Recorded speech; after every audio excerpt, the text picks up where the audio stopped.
اعوذ باللہ من الشیطان الرجیم بسم اللہ الرحمن الرحیم۔ السلام علیکم۔ اشرف عاصمی ایڈوکیٹ آپ کی خدمت میں حاضر ہے۔ دوستو، اگر ہم چاہتے ہیں کہ ہمیں ہمارے حقوق ملیں تو ہمیں اپنے فرائض بھی ادا کرنا ہوں گے۔ روزمرہ زندگی میں ہم دیکھتے ہیں کہ ہم اپنے حقوق کا تو واویلا مچاتے ہیں، بہت شور مچاتے ہیں کہ میرا یہ حق نہیں ملا، میرا یہ حق نہیں ملا، میرا یہ حق نہیں ملا، لیکن جو اپنے فرائض ہیں وہ ہم ادا نہیں کر رہے ہوتے۔ گویا کہ جب ہم اپنے فرائض ادا کریں گے تو دوسروں کو حقوق مل جائیں گے، اور جب دوسرے اپنے فرائض ادا کریں گے تو ہمیں ہمارے حقوق مل جائیں گے۔ آج ہم ایک لینڈ مارک ججمنٹ ہے، بالکل ڈیفرنٹ ہے، اس حوالے سے بات کرتے ہیں کہ اسلام آباد ہائی کورٹ نے مہر کے متعلق، حق مہر کے متعلق ایک لینڈ مارک ججمنٹ دی ہے۔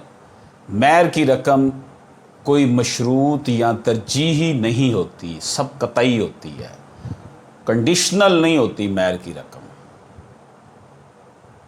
ڈیفینٹ ہوتی ہے۔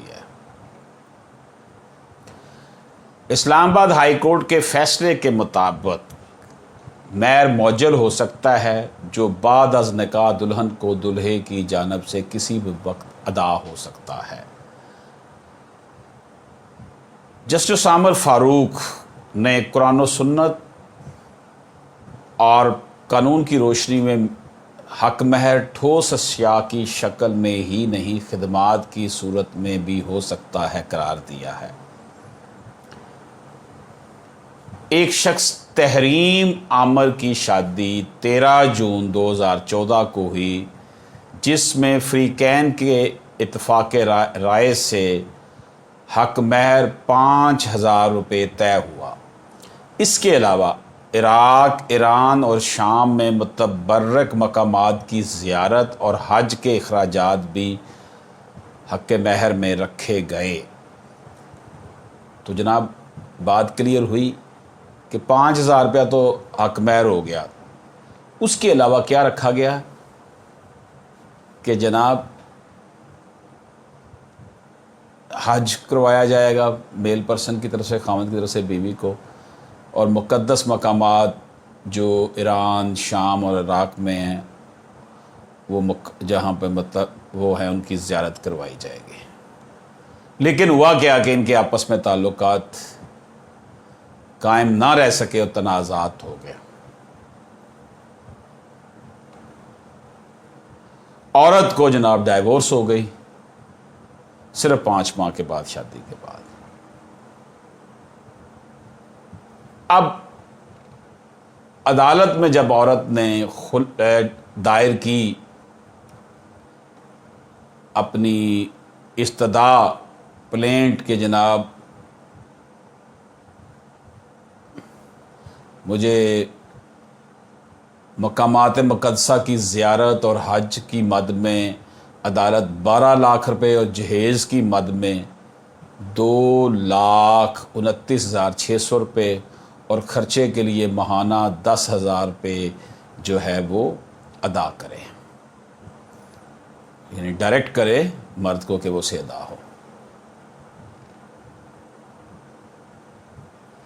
اب فیملی کورٹ نے کیا کہ جو زیارت کے اخراجات تھے، حج کے اخراجات تھے،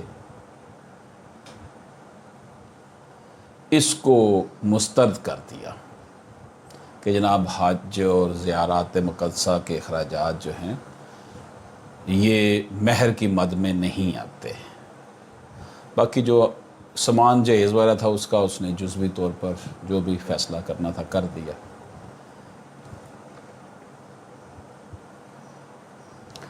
اور جو زیورات وغیرہ تھے وہ بھی عورت کے حق میں فیصلہ ہو گیا۔ لیکن وہ رقم جو زیارات مقدسہ اور حج کی مد میں تھی وہ ادا نہیں کی گئی، جس پر خاتون نے اسلام آباد ہائی کورٹ میں فیملی کورٹ کے فیصلے کے خلاف اپیل دائر کی، اور جس میں یہ استدعا کی گئی کہ یہ ایک قانونی معاہدہ ہے جس میں مہر کی کوئی حد مقرر نہیں کی گئی ہوتی، اس لیے جو اس میں مشروط وعدہ یا ترجیح نہیں بلکہ قطعی ہوتا ہے، یہ تاثر نہیں کیا جا سکتا۔ تو عدالت نے کہا کہ جناب جو مہر معجل ہوتا ہے، حق مہر معجل ہوتا ہے، جو بعد از نکاح دلہے کو دلہن کی جانب سے کسی وقت بھی ادائیگی ہے، یہ ضروری نہیں کہ ٹھوس اشیاء کی شکل میں ہو بلکہ خدمات کی صورت میں بھی ہو سکتا ہے، جس طرح اس نے زیارت مقدسہ اور حج کی جو کروانا تھا اس نے، اور اس کا وعدہ پورا نہیں بیچ میں ہوا اور وہ شادی ڈیزالو ہو گئی، وہ بھی اس کو ادا کرنا ہوگا۔ تو میرا خیال ہے آپ بات سمجھ گئے ہوں گے کہ ٹھوس ویزیبل چیز نہیں بلکہ خدمات، سروسز جہاں پہ رینڈر ہونی تھی کہ اس نے وہاں پر ظاہر اس میں بھی اس کے پیسے خرچ ہونے تھے مقدس مقامات کی زیارت کے لیے اور حج کے لیے بھی۔ تو یہ ایک اپنی نوعیت کا ڈیفرنٹ فیصلہ دیا ہے۔ اجازت دیجیے، اللہ حافظ۔